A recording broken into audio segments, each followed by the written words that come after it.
Like people are getting really burned out online by just having like offers like shoved down their face and like just asking for money. And it's more challenging to build trust with consumers than it used to be.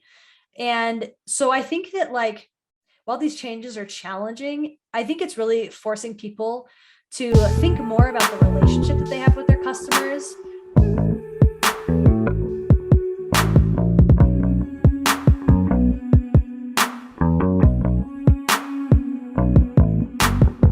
All right, so super excited. I've got my friend Lisanne Murphy on the podcast today. Lisanne is somebody who is a Facebook ads guru, but I don't think that really does you justice. You understand the whole funnel from, leads to conversions to sales, and understand advertising and paid advertising in a way that makes you you're like the what do you call it? You're like the advertiser to the stars, where like, some of the biggest marketers in the world hire you to help them with their ads, which to me is a pretty good indicator that you know what you're talking about. And then having actually gotten the chance to work with you personally, I know that is true. So Lisanne, thank you so much for taking the time. I appreciate it. Gabe, thank you so much for having me on the show. And from personal experience of working with your brand and just how hard you work to serve your community at a high level, it is seriously an honor that you would have me share some time with you today. I'm excited. What do you know about how much advertising spend you've managed, or like per month or total or anything like that? Do you have those stats? Yeah, I was actually just talking to my team recently and saying that we need to go back and see if we can figure it out. I am confident that it's over $1 million, but I'm not 100% the exact number.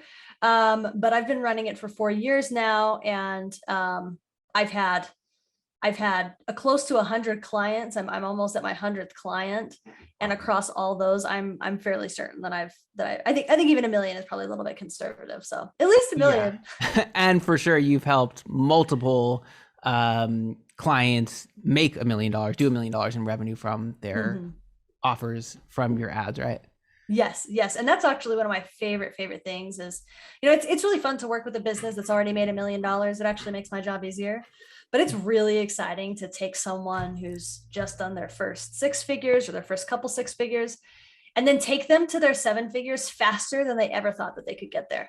That's just like seriously so thrilling for me. I love it. Love it. All right. So, I feel like, right now paid advertising is like in a little bit of a, I don't know if catastrophe maybe is a little bit strong of a word, but people are freaking out. How about that? The feeling is like the sky is falling. There's these updates with iOS that limit tracking. Facebook has kind of changed the way they're doing things. So I'm wondering if you could give like a little bit of your perspective of what some of those changes are. Is it over? Are the good days done forever? What are you seeing? What's your take on some of that stuff? Yeah. Well, I think that, let me describe, what is happening. So, privacy is a huge issue, right? And Apple has come out with like a huge push to protect, especially people that have Apple devices, to protect their privacy. But what's really interesting is like they've done this huge push, this campaign to protect privacy. But right before they did, they also announced that they were going to create their own ad network. And Facebook, I was talking to my Facebook rep a couple months ago, and he said that 85% of Facebook's revenue comes from advertising. And there's 2.7 users of Facebook and 2.7 billion active users on Facebook. 2.7 billion users on Facebook, and 1.7 of them are active users daily. That is insane. That's like a very large percentage of the planet. It's a global behemoth of reach. And so when you think of like the amount of money that's going through Facebook from advertisers, like it's astronomical. Like it's just huge. And the behavior that they're tracking. And so of course, this other tech company, Apple, right, they're wanting to take a slice out of that pie and say like, why should Facebook be getting all of this? Like, they're essentially brokering users' attention. Like, why can't we broker users' attention? And so what they're doing is, so normally when you have a device and you sign up for a social media platform, it automatically opts you in to receive advertisements and to track your data. It's just part of being a part of the platform. But Tim Cook was like, with Apple, he said, hey, we're going to make it where you're automatically opted out and you have to opt in, which can potentially have some catastrophic effects, right? We know that Facebook's users, about 50% are Apple. And so the effects, I mean, imagine if that market share of like that 50% of that revenue was cut because they couldn't track data, so they couldn't deliver the right ads to the people because they weren't knowing what people were actually interested in. It would just kind of, it would turn, Facebook would turn into TV, right? I mean, like when you're watching TV and you see an advertisement for, to help a female health issue, like I'm sure you're like, turn it off, right? It just doesn't apply to you. And Facebook is concerned that that is going to happen to their platform. And so, because they don't have the data to know, hey, this is Gabe Schillinger, who's this age and is interested in music and whatever. All they know is I'm just buying this advertising spot, and whoever happens to be seeing it now is seeing it, which was and hopefully continues to be the magic of Facebook, is like you can really, really target in on who you want. Yes. I mean, that really is the magic of Facebook, is that all the behavioral data they're tracking, it allows you to serve up ads to your dream customer in an instant. It really is remarkable. So Facebook is trying to preempt Apple from taking a piece of the pie, of that advertising pie. And so they're changing how data is collected.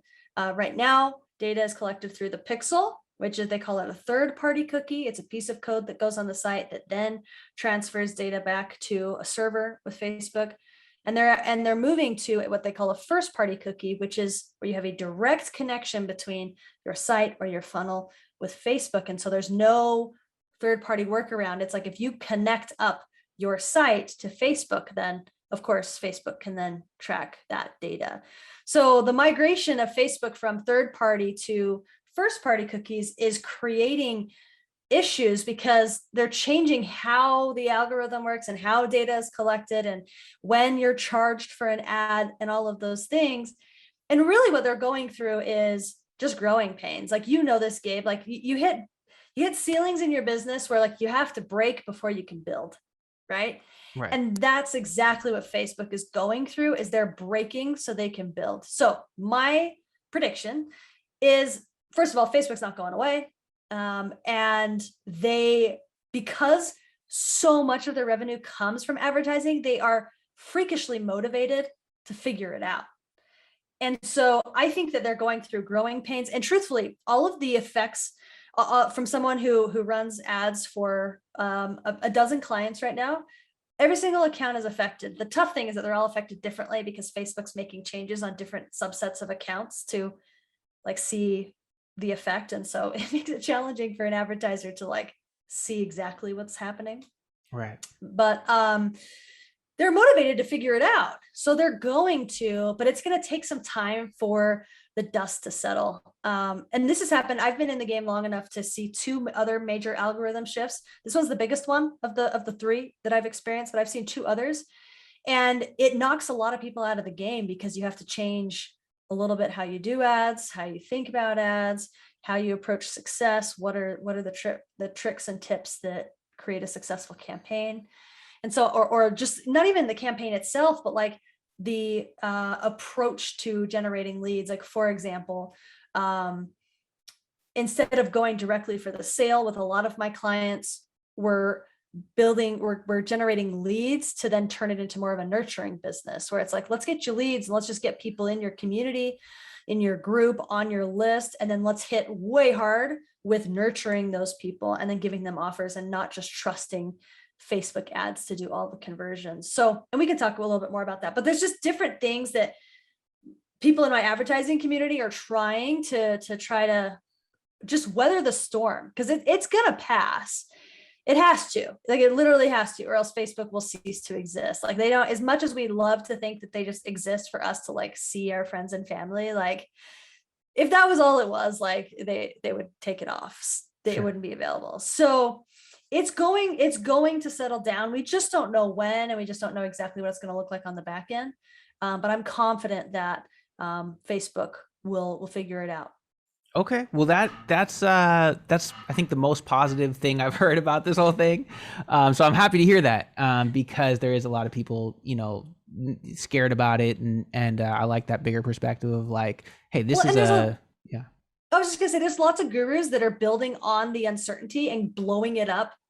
Like, for example, I'll give you an example of like when you look at 50% are iOS users, and only a subset of those users even have the ability for the particular update that it affects. Like if you don't have an iPhone 12, like you're not even going to get that option. And then they still estimate that 50 people will still want ads because there was a survey done by the Pew Research Center that asked if people liked getting ads based on their behaviors and not. And like 75% of people said, yeah, I actually love being served up ads that are meant for me and not getting a bunch of random crap. Like I want to know what's new out there that can help me in my life. Right. So there's only going to be a certain percentage that will opt out. So if you take it like 50% iOS, let's say 50% even have the ability to have the update, and then 50% of those will opt in, we're now at 12.5%. So like that's a big margin to Facebook, which is why they're caring about so much about it. But it's not as like dramatic as everyone's making it. What's dramatic is Facebook breaking the business in order to build it back up. Like that's what's dramatic. Got it. Yeah, and I think it makes more sense now that you're explaining it. It was a little confusing to me because it did feel like that. Like even iOS, Apple making these announcements, hey, you're going to have to opt in, for tracking and stuff like that in the future. If I'm not mistaken, Facebook was making these major changes before they even actually rolled out anything, Yes. let alone it sounds like it's still partial. And those things made Facebook ads worse, it seems, or at least more complicated. Right. So it sounds like it's not, that makes more sense, I guess, now in the context that you're saying is, well, they're just getting ahead of it, knowing things are not going to work as well for a while because they have to try different things. But they will, they're going to figure it out. Absolutely. Absolutely. Yeah. So I think, I mean, if for the full 50% of iOS users to truly affect the platform, it's like in the next 5 years. But Facebook made changes over a period of 3 months to try to preempt those changes, and things like verifying your domain and prioritizing your pixel events and things like that you just didn't used to have to do, but are necessary, and they aren't hard. But if you're new to ads, they're just a pain, and it's like, I don't know, Right. And so yeah. Okay, cool. So I like that. I like that big picture perspective. As far as some sort of specifics, practical things, let's say somebody who's listening to this had started to dip their toe into running some ads, on Facebook, Instagram, Messenger, etc. And now maybe they're not working as well, or they're confused. What are some of the things that they can change or need to do or be aware of to at least try to stay ahead of it? Yeah. So I think there's 3 things that I'm working on right now, because like, to be fully transparent, we don't know exactly where it's going to settle, and Facebook is working with different rollouts and different things. And so like, I can't say like, if you change your campaigns this, they'll start working again. Like truthfully, all of my media buying buddies, like we get together occasionally just to be like, how you doing? Have you found any breakthroughs? And everyone's just like, this is terrible. Like, this is so hard. Like we're making it, but it's way harder than it used to be, and so we don't know all the answers yet. But here are 3 things that I've done with clients that have worked pretty well. One is to pay close attention to the statistics that are happening in your funnel to make sure that you're looking at your own like conversion attribution. One of the biggest problems is that the attribution with Facebook is getting really, really funky. And what that means, if you don't know what that is like your ads could be doing better or worse than Facebook says that they are based on the data, in terms of like, if you're tracking conversion revenue and ROAS and all of those things that I'm sure that Gabe has helped you come to understand. So especially if Facebook is your primary channel, check it against wherever your funnel or your website is built. and make sure that like it's matching up. And if it's not, then like dive a little bit deeper to figure out, okay, are my ads actually doing better than they're displaying, or worse? Don't just rely on the ads manager dashboard, because attribution has just been all over the place. So I'd say that's the first thing. Do you want to add to that, Gabe? No, I mean, that totally makes sense. And I think it's always good. One thing that I've learned is you almost can't trust any of these things, whether if it's, I don't know, your stats in ClickFunnels or the stats from Facebook, or even if you have specific tracking software. It's complicated, it's confusing. And so you kind of have to do your best with maybe using multiple things, like looking, okay, here's what Facebook Ads Manager says, here's what Google Analytics says, here's what, my funnel builder says, here's maybe I have another tracking, and then just trying to do your best, not to scare anybody to think you need to sign up for a million different services, but use all the tools you have available to you, to try to get the most accurate picture, because none of them are perfectly accurate. And at least at the moment, Facebook has gotten worse. Yeah. Yeah. To add on to that, I've started using a software with a few clients called Hyros. I don't know if you've heard of Hyros, but yeah, Hyros, that's what's his name? Alex Becker? Alex Becker. Yeah. Yeah. So you pay based on how much revenue is tracked in your funnel. But it's a third-party attribution software that works on a first-party cookie system. So it gets like direct data, and it tells you what ad is working or not. And it's been really interesting for me to not just have like what Facebook says, but like to have Facebook and Hyros and ClickFunnels, like that kind of like triangulation, like helps you draw a picture that's more accurate than just having one data point, or even two data points. And so, and like Gabe said, like, for most people, it depends on how much ad budget you're running. If you're not running 500 a day or more, like I wouldn't go into a third party attribution. Like you could put your money to better use. Right. You could take a look at Facebook Ads Manager, look at, if your funnel builder has stats like ClickFunnels or something, look at that, maybe install like Google Analytics, which is free, right? Something like that to start. Yeah. And then as things start to scale up, then maybe one of these paid options, right? Sure. Yep.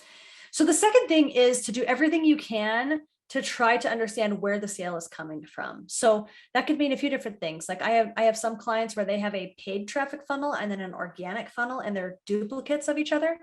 But all of their organic, like when they're posting things on their story, or they're giving their link to their friends, or it's not in a paid traffic format, they send all the traffic over here, and then only paid traffic goes to this funnel, to do their best to try to separate where the sales and the success are coming from. Now that has a huge advantage, is that you're not relying on an attribution software to just, because another thing with Facebook is sometimes they'll pick up organic sales and they'll take credit for it, right? And so attribution is always kind of wacky. So it comes with its own complications, because you are now having duplicate opportunity for tech issues, duplicate opportunity for customer service issues, and different things like that. But it can be an effective way to like really see how are my ads doing if you know that only Facebook traffic is going to this funnel. That's awesome. That's a good one. That makes sense. And at least you can see big picture. Okay, I spent this much in paid ads this month. This specific funnel that I'm sending it to made this much. At least I know, maybe I don't know exactly which ad is working or not, but at least I kind of know big picture. Is this profitable? Right, exactly. And then the third thing is, and I mentioned. Oh wait, I'm sorry. I have a practical question that's maybe a little more advanced, but I'm just thinking for me. Okay, so they opt in, right? I've got my organic version and I've got my paid ads version, let's say, of this funnel. The emails that are going out, does that mean you would also create two different email sequences where you're sending them back to the sales page for one or the other? I guess you'd have to, right? Yeah, you'd have to duplicate that sequence as well, so that they don't so that no of the back end sales all get into the organic or into the paid as well. Yeah, so you have to completely duplicate the system. Right. Yeah. The funnel, meaning the whole funnel, not just the pages, but the email sequence, if you're sending out text messages, whatever, all those links. Yeah. Cause I was just thinking, well, if they opt in and now they're in the same sequence, it's sending them back to the sales page to one or the other, that breaks the whole thing. But got it. Okay. That makes sense. Yeah. Which again, double the potential tech issues, double the customer service. You have to, you have to really think which funnel is this in, and so it can be it can get confusing. I've had it where like I think I'm in the Facebook funnel and then I'm actually editing the organic funnel and I'm like, crap, like, okay, I need to go over, undo the changes and make them somewhere else. So it takes a lot of discipline if you're going to take that route. Yeah, I'll Because say, and probably a lot of this, to be honest, is going to be a little more advanced than some of our audience. But one little hack that I did, I was working on basically doing different versions of a webinar where we were, working with different partners, different affiliate partners, and so I wanted to maybe kind of mention their name in some of the emails without actually duplicating the whole thing. So I actually created a merge tag that I put in those emails, and then I think it was through Zapier or whatever it was, where if they opted in here, now that created that merge tag for them. So I could imagine a version of this if you didn't want to duplicate your email sequence where the merge tag is, this, and then in Zapier or wherever it happens, that gets populated with this sales page or this sales page. that's smart. That's super so that smart. might be, so at least you don't have to, if you want to make one change in one email, you don't have to go to the other. One small thing that might make that process a little easier. Yeah, absolutely. And if there's one thing I've learned, like I love that you bring up like an alternate way, like if you can conceptualize it, it's possible somehow. I think the trick is to gain enough knowledge or have the right network or have the right coaches in your corner to be able to help you conceptualize what needs to happen. But one of my IT guy, I'm always like, can you do this? And he's like, either yeah or I don't know, but I'll figure it out. Like he's just that kind of guy, and his motto is like, if you conceptualize it, we'll figure out how to make it happen. And so the same goes, for that. Like you can use the Zapier, you can duplicate everything, lots of different ways. I love it. So the third thing is to change your methodology in terms of how you use traffic. So for a long time, Facebook traffic was really effective to just go directly for the sale, which is why people loved it, because you could just get sales and scale up your offer really, really quickly, right? So some models of this are like if you're using a self-liquidating offer funnel, a tripwire funnel, even a webinar to an order form funnel, even an application to a phone call funnel. Those are all like you're going for the jugular, you're going right for the sale. And I think that regardless what changes Facebook is making, I think that marketing is really kind of taking like a full circle turn back to like old school marketing of like, it's all about the relationship with the customer. Like people are getting really burned out online by just having like offers like shoved down their face and like just asking for money. And it's more challenging to build trust with consumers than it used to be. And so I think that like, while these changes are challenging, I think it's really forcing people to think more about the relationship that they have with their customers, which is the direction that effective marketers are going anyway. So how does this look in a practical sense? So I mentioned this a little bit earlier. So here's a couple examples. One is if you have a Facebook group, do your people have Facebook group? If they don't, then I won't use that example. Does anyone have Facebook groups? Mostly not. A couple do. Okay. But it couldn't hurt. I don't know. Okay. I'll be fast with this example. So like if you have a Facebook group, your Facebook group is where you can nurture people, right? They're captured. If you have an engaged group, like the reach is greater in a Facebook group than it is on a profile, and way greater than it is on a business page, right? Because business pages are designed for paid traffic. So if you send people to your group and fill your group, you can then, if you have a nurture sequence to nurture them, to push them to the right product or push them to the right service, depending on what you're doing for your client, that can be really effective. So you don't have to worry as much about your ads pushing people all the way down your sales system. You're just like, I just need you to take a bite and let me introduce myself, and then I'm gonna use some elbow grease on the back end with my team to really get you into my system. So if you're going to do that, it's really important you don't put your group URL in your ad, or else Facebook will reject it. So you have a landing page where you ask them to opt in to get something out of the group. So that could be a free download or whatever, but then they put their information in, and then on the thank you page, you have a button that says join the group to get the download, or join the group for a free training that I'm doing this week, or like whatever it is. And you'll typically get 50 to 75% of people that opt in to join the group. And even those that don't, now you have their email address that you can nurture them via email and continue to invite them to the group or invite them to consume your products or services. Gotcha. So it would be like, let's say I'm a producer, I'm offering some free beats. So would the ad be get some free beats? Then the opt-in page says get some free beats, enter your email. And then does the next page say to get those free beats, go join the group? Yeah. Is that right? Okay. Here's where your free beats are located. Click here. Yep. Is that right? Exactly. Okay. Exactly. Yeah. And you can put them in the guides section of the group. They used to be called units section. Now it's called the guide section. But you can put it there. Or you can say, I'm sending them to your email, but to get an extra beat, then join the group. You know, you just like whatever's going to help them want to come, you know, or it's like, hey, I have this exclusive interview with some hot producer or whatever it is, like click here to join or to listen or something like that. And it'll take them to the group. Got it. Nice. Cool. The cool thing about that is with a group, you have 3 questions you can ask them before they join. And so take advantage of that opportunity to do some market research. Ask them like why they're joining, what are they struggling with in their journey, and then offer them that free thing.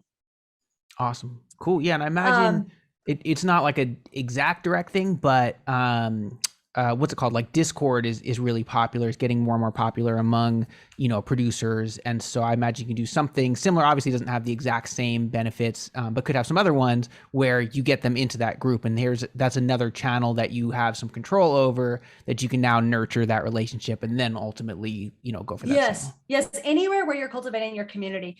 I'm actually changing my community to Slack, which is a lot like Discord. Right.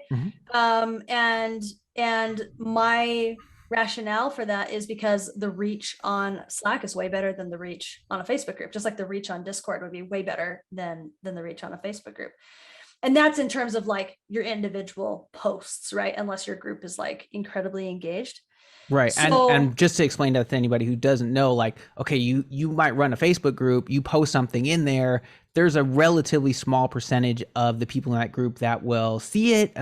You know, a couple might get a notification, but most won't. Whereas something like Slack or Discord, they might be able to set their preferences, but the default is probably in, let's say, this channel. If I post, their phone is going to buzz and it's going to say, hey, there's a new message from Lisanne. There's, you know, right. That's what you're saying there is like way more people are going to see it. You have a little more control over it. Similar to how we tell people like, hey, like finding your audience on social media, on YouTube, on Instagram, on Facebook, all that stuff is great. But the next step is to get them on your own platform where you control it, whether if that's email or text messaging, or maybe something like Slack or Discord or Telegram or all the other kind of versions of that type of thing. Exactly. Yeah. So I guess like that we should call it like grow your community. Wherever your community is held, like grow your community, and then nurture them that way. The second way is to create live events. And you're a genius at this. It's probably how many of your producers found you, was through one of your live webinars that you had to introduce them to what you do as a music producer.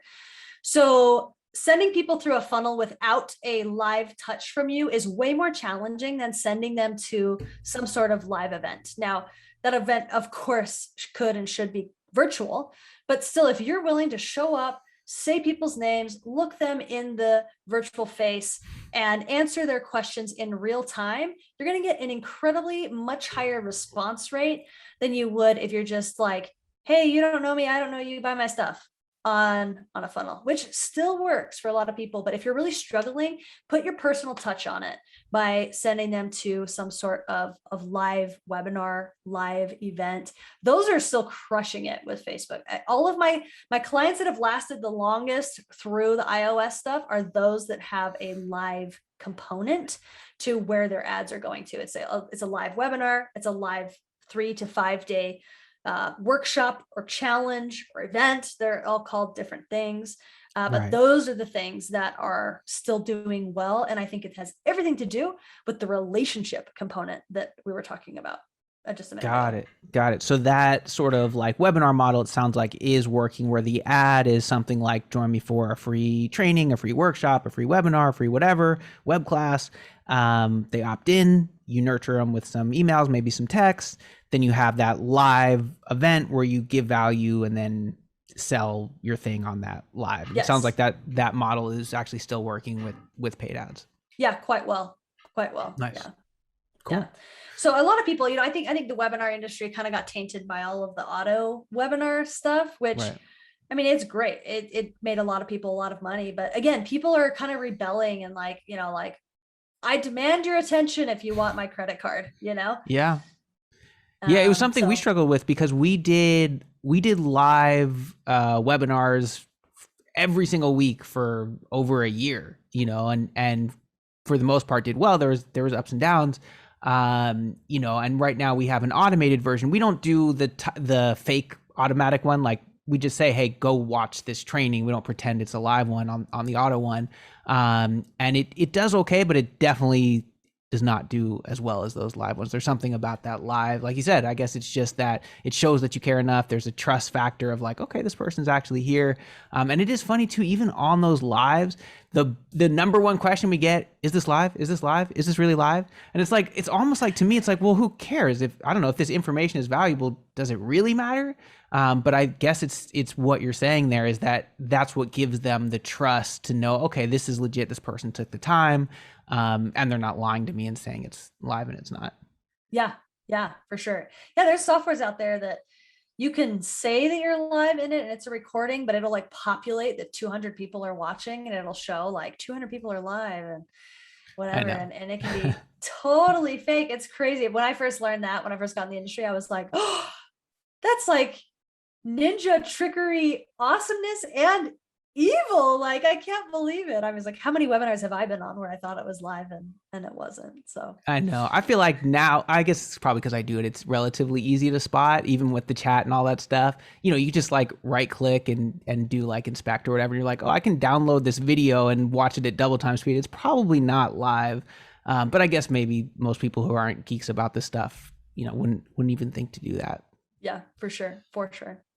Yeah, but so also, those are my three things I would say is to just help combat those got it. So checking the stats, number one, right, and making sure that you're not just relying on Facebook, but seeing, okay, do I have, does my funnel builder say that I got this many visits or sales or whatever, or some third party thing, right?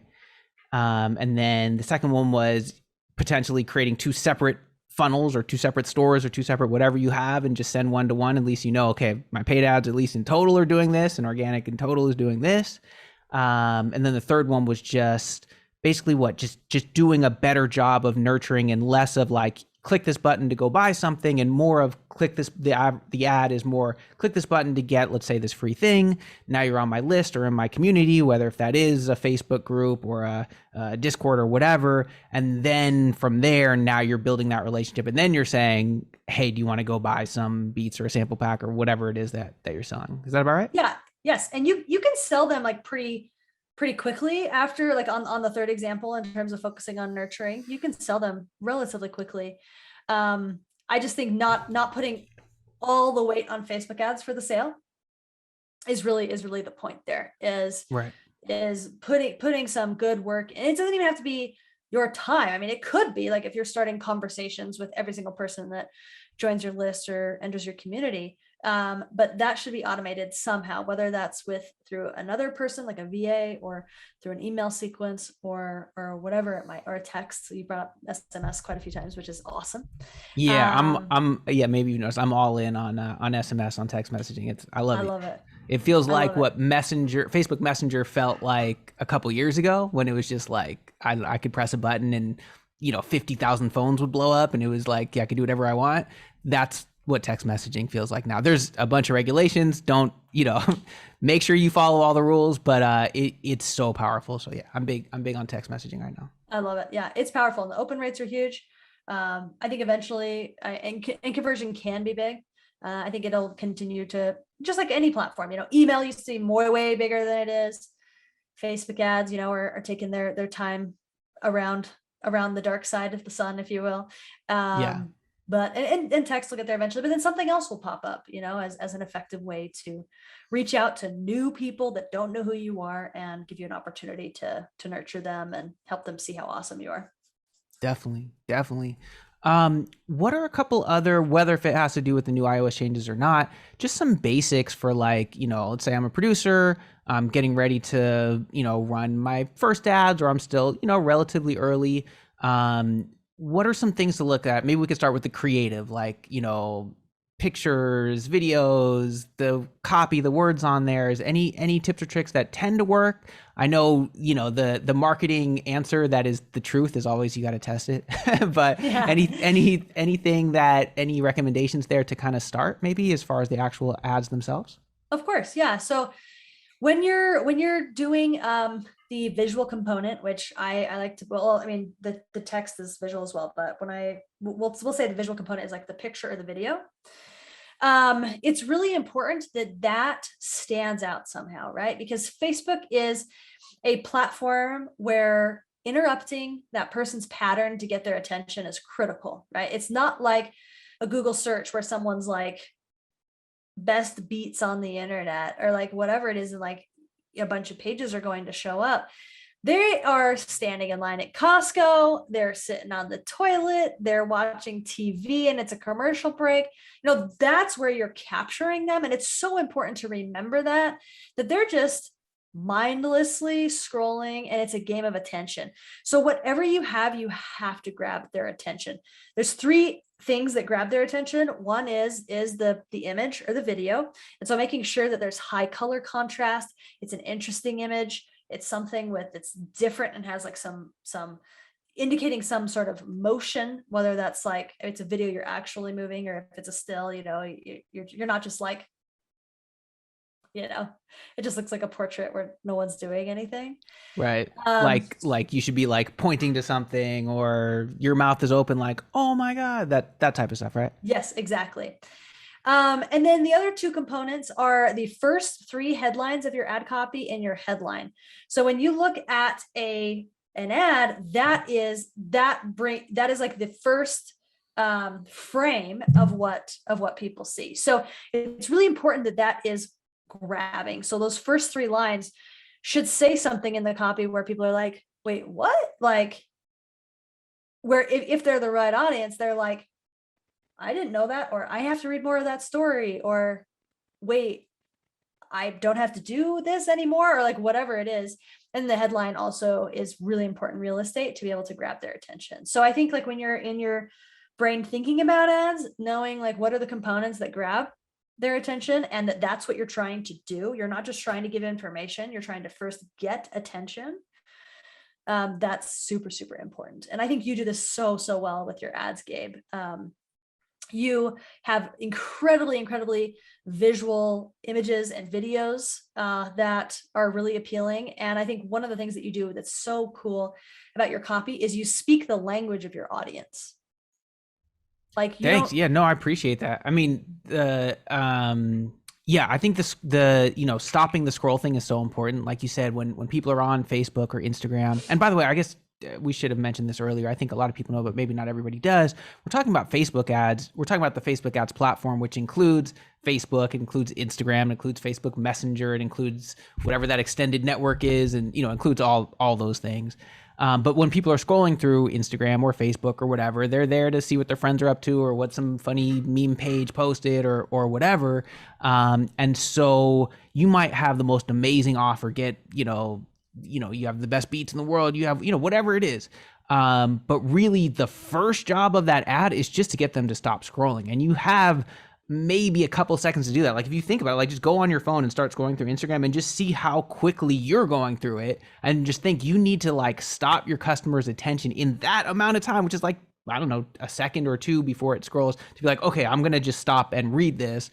That's the first job. Now let's start getting into the value that you have and why they should actually click that link and that kind of stuff. Yeah, absolutely. I see a lot of times, like when clients will come to me that have run ads before, they'll start their ad copy where it's like, hi, my name's Lisanne Murphy, and let me tell you a story. You know what I mean? And it's like, and then it really does get juicy, but it's Right. not juicy until after, like someone has to click read more to get to the juice.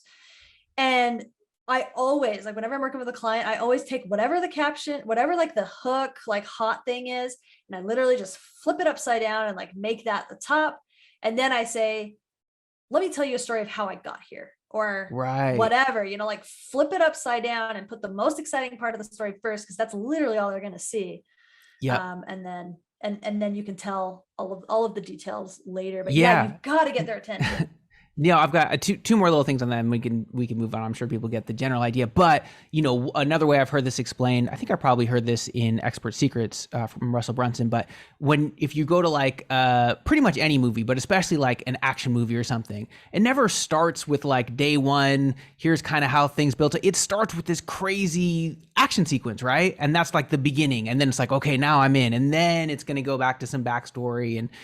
So same kind of thing in your ads, and really this applies to your emails and everything else as well. And then another sort of practical version of that too is I've seen ads from producers where it's like the beginning of the video, it's all black, and then there's a slow fade in of their logo, and it looks kind of cool, and then like the beat starts playing and it looks cool, but that's like 3 or 4 seconds in, and it literally doesn't matter what happens after those first 3 or 4 seconds because everybody scrolled past. I don't care about, first of all, I don't care about a black screen, that's for sure. And then your logo that I don't know slowly fading in, like, no, like same thing in the video, get to the cool stuff like right away, like show me something that's going to either, confuse me and make me stop, or get me excited and make me stop, or even, you could be a little controversial, maybe make people angry and get them to stop, and then, and then bring them back or whatever. So yeah, I just think that's super important. Yeah, well, and something, I think one of the reasons why it's been harder and people have been more boring with ads is because Facebook used to have where they wouldn't allow more than 20% of the image to have text. They actually last September took that away. And I'm surprised more people are not doing this, but do you know, like I think YouTubers do this really well. Like the thumbnail for their video is always like obnoxious as heck. Like, it has their face in a weird clip art way. And then there's the headline, and then there's like a comic onomatopoeia somewhere on the screen. Like it's just really visually capturing. No matter how long the video is, whether it's like a 2-minute or 2-hour video, like YouTubers do a really good job with that thumbnail. I'm surprised that we haven't seen more YouTube-like thumbnails in Facebook, because now you can put as much text. I mean, it could be all text if you want. Yeah. And yeah, totally. So I'm shocked that more people are not doing stuff like that to be different, right? Yeah. So yeah. Awesome. So those are some great ideas as far as like the creative itself, meaning the pictures, the words, the videos. I'd say probably the one that I get asked the most is audiences and targeting, and how do you get that right, and how do you figure that stuff out? Yeah, I love that. And I get that a lot as well. And I think that truthfully, people worry about it a little bit more than they should. Like Facebook's really good at its job, and its job is to find the right people. But that doesn't mean that you are exempt from responsibility. I think Facebook's getting smarter. And I think that this is my like super out there projection. I think Facebook is doing their very best to get so smart that you don't even have to put interest targeting in. They could just start like randomly showing your ad to a bunch of different demographics and like narrow it in really quick and like find the person. And with larger e-commerce businesses, I've done that before, where I put no interest targeting whatsoever. And sometimes they outperform even the lookalike audiences that are in there. It's really, really interesting. Anyway, let's talk about audience targeting. I think there's a few tips that are really important. And going back to what I was saying, like if you can conceptualize it, it's possible. The issue is not targeting. The issue is communicating your targeting to Facebook, and like knowing how to like speak Facebook when it comes to your audience. So I'll give you a few examples. I work with a relationship coach who he heals marriages, and he's like, seriously, it's like one of the coolest businesses I've ever worked with, because he's just doing like so much good in the world. And his funnel is an application funnel, meaning people watch a short presentation, and then if they like what they see and they think that Andre can help them, then they schedule a call to get on the phone with him. And he was getting lots of applications, but like his program, it's amazing, but it's also not cheap. And so we were getting all of these people that he was like, I could help them, but like none of them are willing to pay. They're just not in a place where they could afford it. So he had two options. He could either drop the price, or he could figure out how to get slightly different people. And we were like, let's see if we can get some different people. So unfortunately, wealthy is not a interest that you can use in Facebook. And And so we were like, okay, how do we build the avatar? So we talked about who is the customer for Andre that does the best, regardless whether they have money or not. Like, who are the ones that succeed? And we put together those characteristics. And one of those was that they have their basic needs in life met so that they can focus on a relationship, right? And so we were like, okay, well, people that have their basic needs met, like, how do they become fulfilled in life? We were like, well, like, they travel, they have hobbies, they engage in more luxury type brands. And so we started adding interests like frequent travel, wine, golf, BMW, Mercedes, Tiffany's, different things that were like luxury brands that would indicate that someone that's not struggling to just like survive day to day, but like they have some income that they can dispense with. They're thinking about other things. And the quality of his applications like shot through the roof in terms of people that were willing to pay for his program. That's awesome.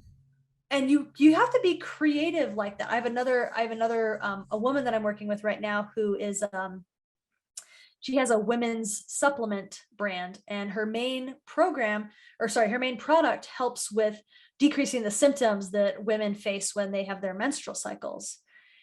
But there's not like periods and cramps and moodiness. Those are not interests in Facebook. And so one of the challenges that I've had is like, okay, how do I create targeting to attract women that might suffer with extreme PMS symptoms to enjoy this product? And I've been working with them for 3 months now. And what's interesting, the interests that are working are things like yoga, fitness, hiking, dating, things where it's like, if you're doing those things, your period can get in the way of you like having like a total blast, if that makes sense. Yeah, no, totally. So if your audience is, let's say, rappers or producers or something like that, like, yeah, maybe starting with, hey, are they interested in software like Ableton Live or some of these different things? That's great. But also think about, well, what are some of the other interests they might have, or what general age range might they be in, or what are some of those different things to get creative and kind of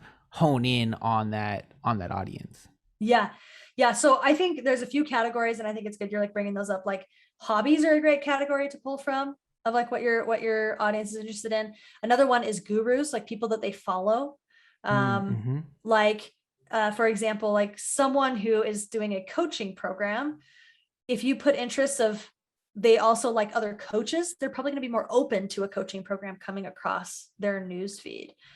Or like if there's brands that like music producers and rappers tend to wear, like is FUBU a brand, like a clothing brand that's on there. And so like the consumer products that they also enjoy. And then I would last just say, like, make sure your demographics are honed in. Like, if your audience is not 18 to 65 plus, then like don't leave that as the just default, pinch it in. Like, if your audience is 25 to 40, then put that. Like, don't be afraid to get your audience segment, or don't be afraid to just run to just men or just women, just to see what happens. Like, messaging is received differently for men and women depending on the product. And so just being like really thinking about like, who is this person and how do I essentially animate them in Facebook language? Right. Does that make sense? That makes it totally. So I think that's like a lot of good stuff as far as those interest-based type of things. Can you explain a little bit about some of the other types of audiences and why those audiences are so important, and where those come in? Yeah. So there's 3 kinds of audiences. You have interest-based audiences, which are those where you're pulling from the behaviors that people are doing on Facebook. So like if you're engaging with certain pages, Facebook gives you a little tag that like, hey, they really like Starbucks.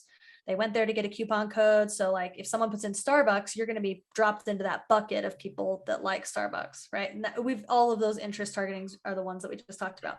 The second kind of audiences are what they call custom audiences. And custom audiences are based off of data. So like your personal data. So it could be a list that you upload into Facebook. It could be just to clarify on that, the list meaning you had an ad or wherever, you sent people to get something for free, they entered their email or phone number, or hopefully both.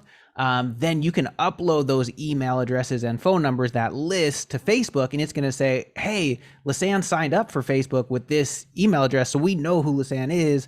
So now we know exactly who this person is in Facebook, and now we can, we can advertise to her specifically. Exactly. I appreciate you elaborating on that. So a personal email list you can upload. It could also be from like actions that people have taken when they engage with you. So you can grab people that have engaged with your Facebook page, people that have engaged with your Instagram page profile, people that have hit your funnel or your website. You can grab people that have purchased before. You can grab any of those audiences and you can turn them into an audience that you can then advertise to on Facebook. So that's the second kind of audience. And then the third kind of audience, what we call a lookalike audience. So a lookalike audiences, they're really, really fun to play with. So it's taking all of the input that people have or all the input that you put into Facebook from some sort of custom audience. So either a pixel event or from an action that someone has taken or from an email list that you uploaded. And it's finding, okay, what are the behavioral commonalities between these things? So let's say you upload an email list and Facebook says, all right, the people on that email list have these 5 things in common. And then what a lookalike audience does is it finds who are other people on Facebook that are just like that group, but slightly different.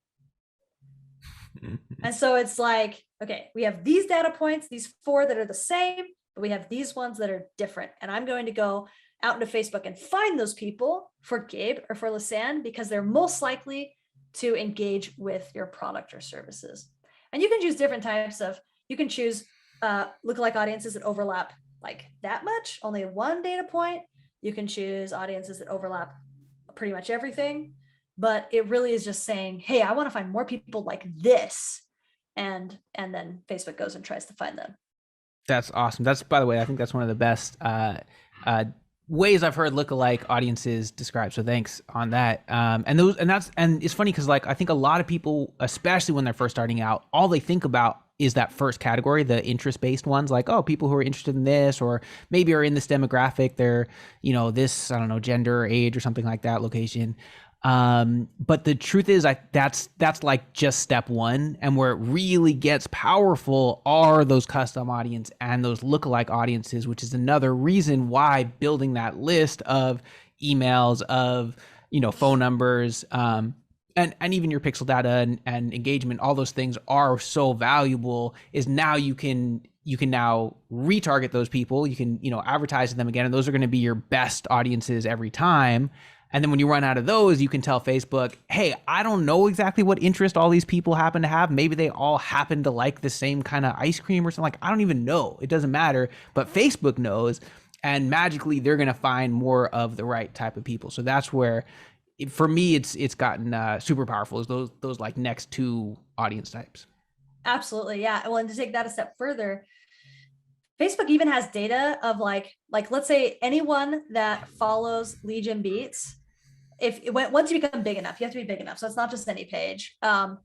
But if you're big enough, Facebook actually creates a profile of the commonalities between people that follow your page. And it's like weird sometimes. Like if you go look at like Russell Brunson's page and the audience insights, it's like, sometimes it's like something totally in left field, but like a large percentage of his followers actually share that category.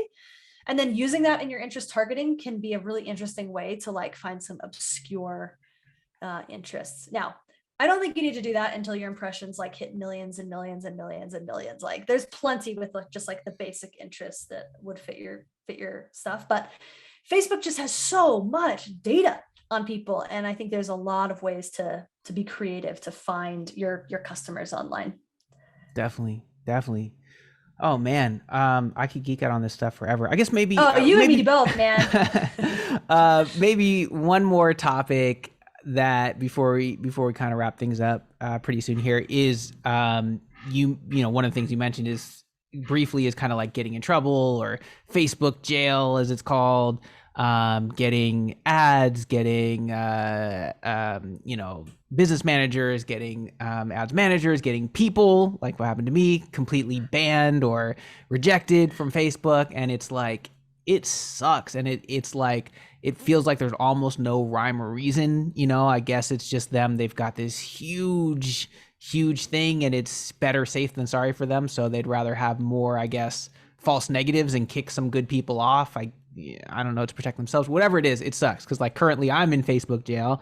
And I've kind of got some workarounds that I'm not like completely shut out, but it sucks, and it some version of it seems to happen to everybody. I don't know, any tips to try to stay out of Facebook jail, anything like Yeah, that? absolutely. Yeah. Well, this is a real thing. I mean, and it's getting harder and harder to advertise on Facebook. And I think part of it is because there's more people advertising on Facebook. So they're needing their AI to like get tighter. And there's certain events that have happened that are just naturally cause the algorithm to tighten up. Like there was a huge mass people that got shut down during the election because like everything was just super tight. And I think since Facebook has been getting a lot of flack from the US government, um, they are doing everything they can to not be taken over essentially by the federal government, and so they're just like trying to protect their bums like no one's business. But it does create some issues for sure. And I think one of the main issues is that there's different support teams for different issues, and sometimes issues are related, and like it's hard to get to the right support team, and so like if your personal profile is affected, that's a different team than if your business manager is affected, is a different team than if your ad account is affected.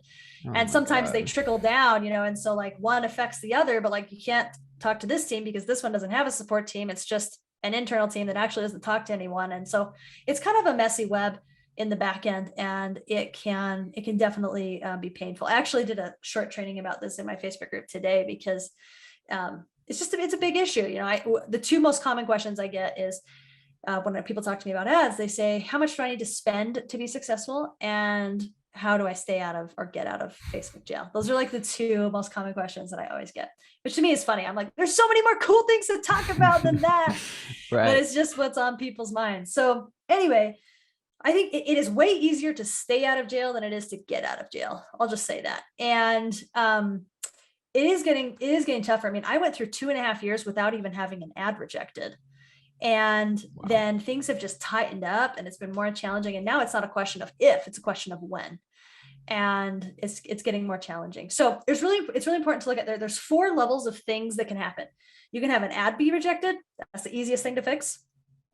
You can have an ad account be disabled. That's also relatively easy to fix. You can have a business manager be disabled. That one's a pain in the hiney. I've had a couple of those go down. Sometimes they come back unless they're mine. But I can always get clients back. I've had a hard time getting my own back. And then you can have your personal account disabled. And that one's the toughest because everything in Facebook is tied to your personal profile. Like even your business stuff, it's all tied to you as a unique user of Facebook. And so when that goes down, it's like the whole ship just like sinks automatically. Like you can't access any of your business assets, which I think that's the pickle you're in, right? Is that your personal account Yeah, I has mean, gone down. I got hit with literally all of them. I've had countless ads rejected. Then basically all at once, I had several ads manager, my business manager, and my personal profile all get banned, and still currently have my personal profile banned. Yeah. And that's honestly going to be the key for you, Gabe. If we can get that back online, everything else, it's kind of like the linchpin. Like once you Right. pull that out, like all the pressure will release everywhere else. And so like that's definitely the piece to work on. But I think knowing what resources you have really is the most important, because I talk to people all the time that like, my stuff got disabled or locked down or rejected or whatever, and like I can't do anything. And I'm like, well, like, did you try to change your ads? Have you talked to support? And really truthfully, like most people just don't do anything because they don't know what to do, right? Mm-hmm. So the best kept secret that most people don't know about is that Facebook does actually have a chat support team.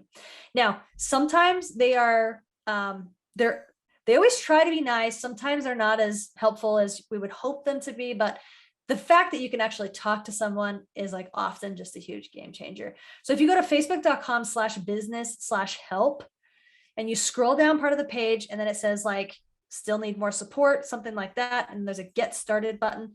If you click on that, it'll lead you into a chat. You only will have that option if you've spent money on ads. If you've never spent money on ads, that's a section of the site that just won't even be available for you. But if you've run ads, like that is there. And that is actually an incredibly helpful tool, because sometimes like I have this happen all the time with clients where something will be shut down and I'm like, okay, I think it's this phrasing.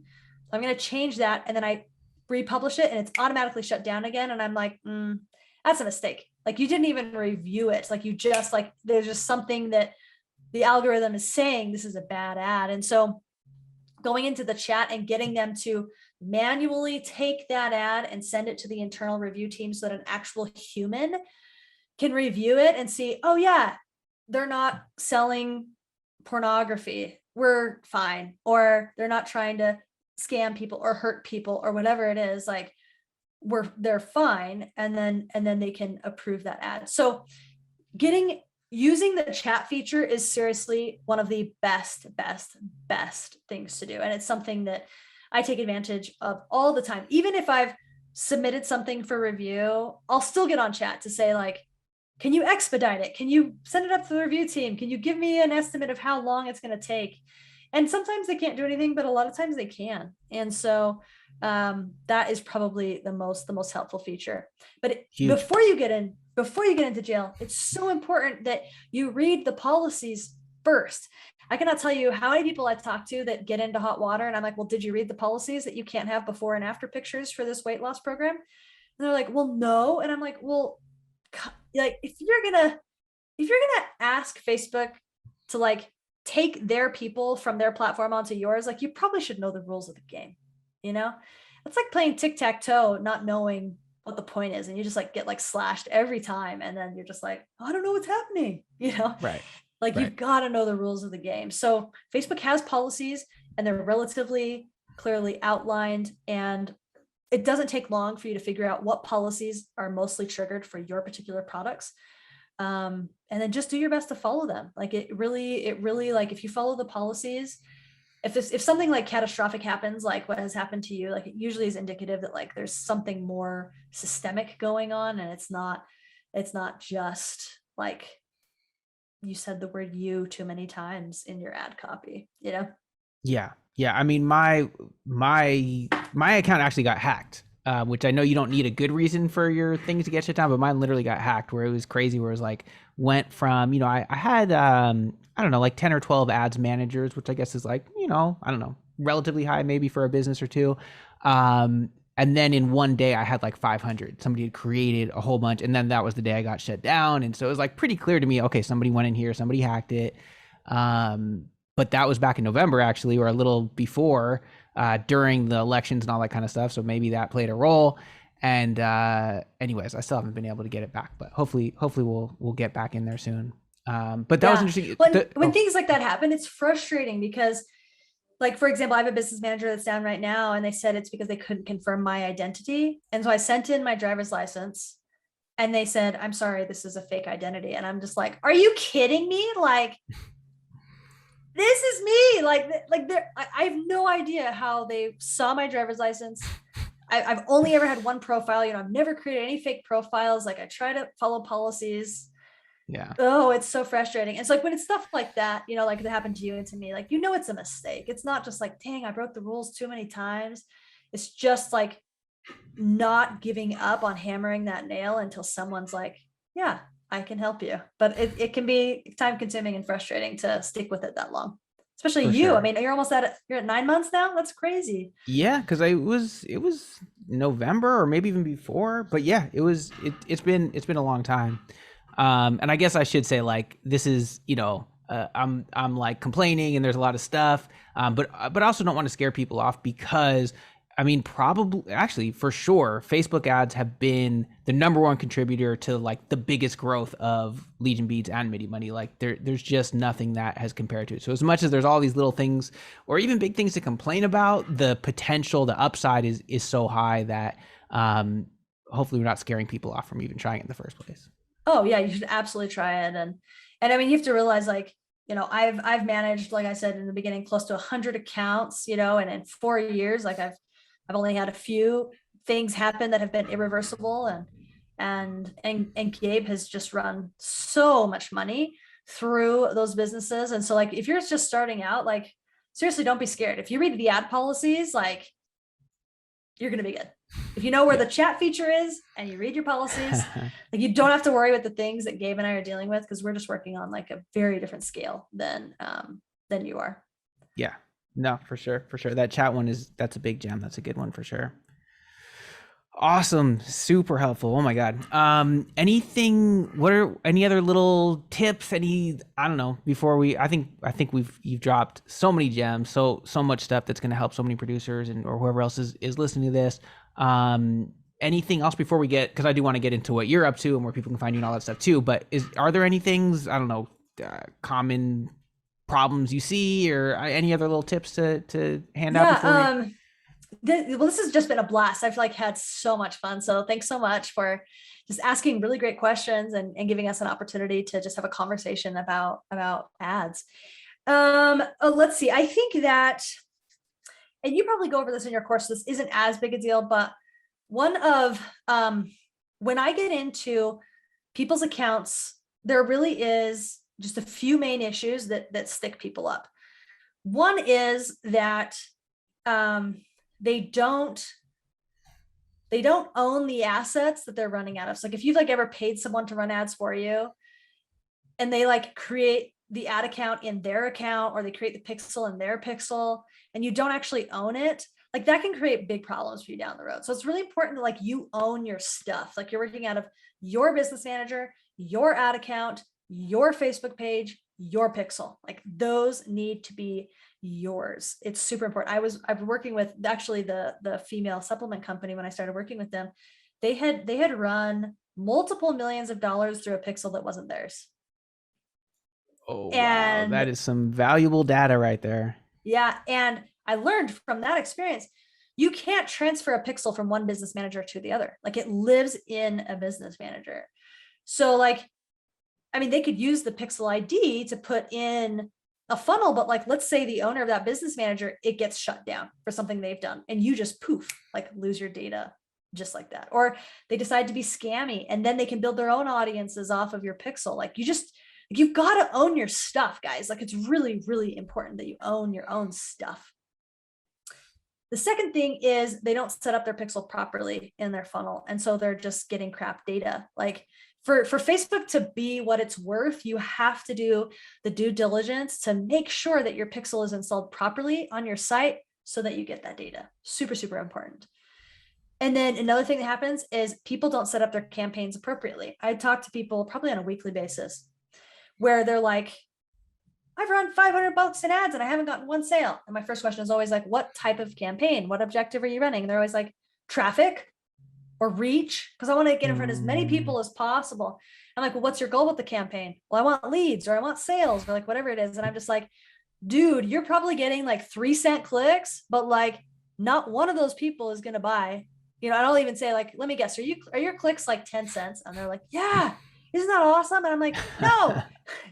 So the reason why this is so important is Facebook, because they're so good at gathering data, they group people into buckets based on the behavior that they're likely to take. So like if you're running a video view campaign, it's going to show it to people that are likely to watch a video. If you're doing a click campaign, they're showing it to people that are likely to be trigger happy and click. If you're showing it to, you're just doing reach and it's just on someone's news feed, they're going to show it to people that scroll a lot but don't necessarily act. If you're running a conversion campaign, it's going to be going to buyers. And so it's really important that you know what bucket you want Facebook to pull to put your money into, essentially. And people will often go for a reach, an awareness, or a traffic campaign because it's cheaper, but it's way more expensive in the long run if you're actually trying to get sales.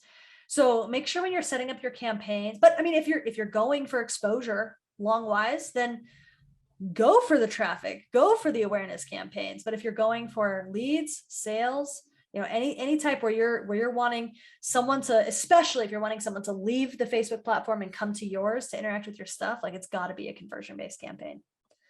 Definitely. I've seen the exact same thing with, producers or people that I've worked with, and same thing. They're like, I'm getting clicks for a few pennies. Isn't this awesome? And it's like, yeah, but those clicks are from people who are never going to buy and probably aren't even really interested, because you're running a traffic campaign. You're not telling Facebook, hey, find the people who actually convert. So I almost exclusively do that. Not to get it like too advanced or whatever. Like what I might do is I might have a custom audience of previous buyers. And then for that audience, I might run something like impressions or something, because I know this is a great audience, every single one of these people, and I just want all of them to see it. So that might be the rare like exception. But pretty much, I think just tell Facebook what you want those people to do, and then have that be the campaign objective, right? Yes, exactly. Yeah. The game is, again, if you can conceptualize it, it can be a reality, but translating that into like Facebook language and not, speaking French to a person that only speaks English is really important. It's like the same when I started working with your brand, and like, I don't speak rapper, so like when I first read your ads, I was like, what are you talking about? Like, I have no idea what you're saying, which is like one of the things that make your ads so awesome, is because like if someone like me accidentally landed in your audience, like I wouldn't waste your money, like it would pass. I'd pass, right over it. So learning how to speak Facebook essentially is super, super important. Awesome. Gems on gems. Love it. Gems on gems. Cool. So maybe just before we wrap up, if you can let me know kind of like what you got coming up, where people can find you, all that good stuff. Yeah, I love it. And I appreciate that. So you can connect with me on Facebook or on Instagram. All roads will lead to my Facebook group. My Facebook group is called Facebook Ads for Coaches, Course Creators, and Lifestyle Ecom Brands. I know that's like not memorable at all, but it plays on Facebook's SEO, limited SEO capabilities that they have. If someone searches for Facebook Ads for Coaches, my group is gonna pop up. So all roads lead to that. There's tons of free content in there if people are interested. I did come out recently with a few digital products if someone's needing support outside of your thing, which I'm happy to share if you're interested in that. Yeah, but, please. Yeah. Where can they find that stuff? Yeah. So I have one is if you're like looking for quick help, which this is, you probably have this in your stuff. So I wouldn't recommend this one as much, but it's just a really quick, like if you need to launch a campaign in a weekend, you want to make sure it's done right. Like it's just got like the basic tools in that one. And I can give you the link to put in the episode notes there. It's called the Ads Quick Launch Formula. And then on September 1st of 2021, we're launching my big A to Z Facebook course. It's called Adverthinking Mastery. And if you've like gathered anything from like how I talk about ads, really it's all about like, how do you think about ads? How do you think about paid advertising? Because how you think about it changes the actions that you take and the choices that you make on the platform. And so we have a huge launch that's coming up, and it's really comprehensive. It's all the things that I use in my agency. Like I don't hold back. I just totally pull back the curtain and share like all the strategies that we use for those that are really interested in getting serious about ads. So that's coming up, and I'm super stoked about that. So yeah. Oh, and the one thing that I think would be really cool for your listeners, on my website, lisannemurphy.com/adverthinking. There's a ton of videos there that again are how to think about advertising and paid ads, depending on what type of funnel you have or how much budget you've got, or if you're looking to hire, how to think about hiring and all of that stuff. So there's lots of cool resources to dive into there. And that's completely free, of course, for anyone. So lots of fun things. But if you end up in the Facebook group, you'll find out about most things. Love it. Yeah, no, I love the way that you teach and explain things, and I know also that you know what you're doing and you're up on the latest. So, yeah, definitely urge everybody to go check those things out. And I know right after this we're gonna chat a little bit, and so we'll have some cool stuff coming out together that we can let people know once we once we figure all that out. But yeah, hopefully we can get you involved with producer funnel secrets and all this other cool stuff. But that'll be announced at a later date. But for Awesome. now, man, thank you so much for taking the time. Honestly, if we didn't record this at all, I would be happy because I like chatting with you and geeking out about this stuff and learning about what's going on from somebody who really knows what's doing it and is excited about it, passionate about it. So thank you so much for taking the time. Oh, it's been an absolute pleasure. Like, best way to end my day, like, ever. This has been great. Thanks so much for having me. Thank you.